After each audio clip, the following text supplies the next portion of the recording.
little bit special. Half an hour that way is Maranello. Ahead of us, there are as many Italian mountain roads as we can squeeze into the day.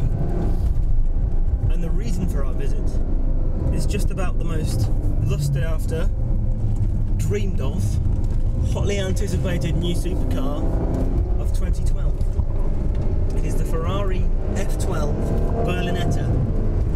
Excited? Oh yeah, you want to be.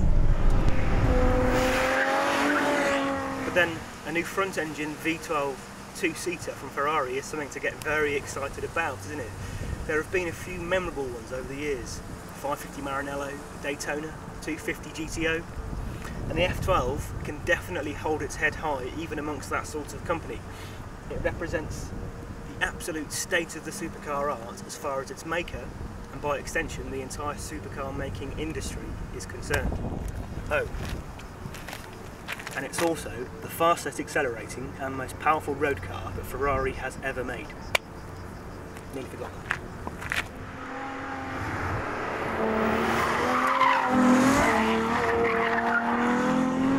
The F12 reinvents the Super Grand Tourer mould for Ferrari.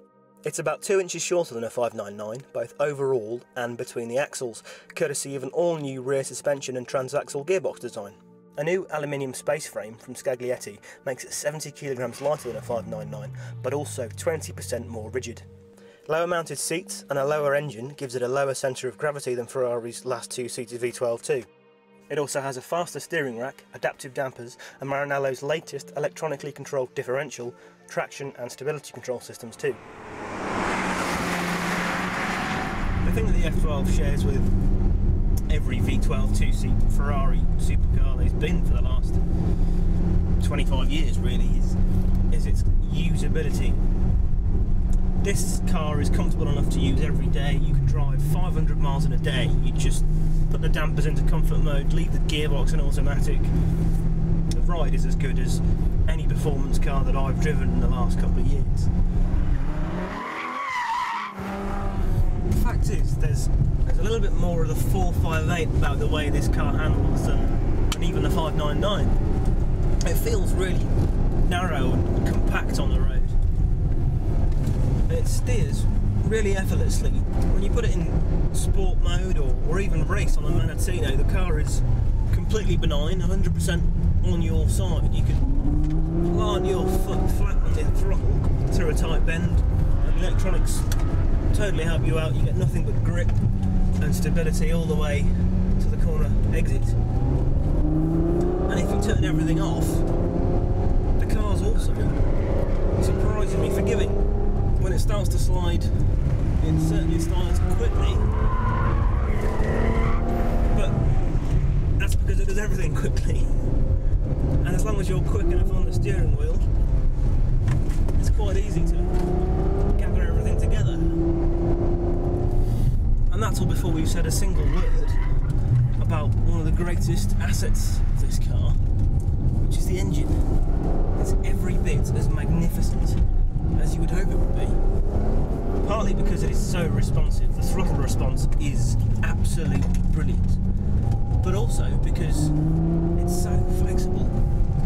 It develops 80% of maximum torque, which is more than 400 foot-pounds, from just 2,500 RPM, and then it revs all the way beyond peak power at 8,250 RPM to 8,700 before the red line cuts in, which means there is just so much usable thrust,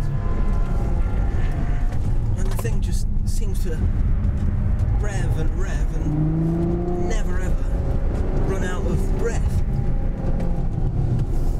And of course it sounds magnificent as well.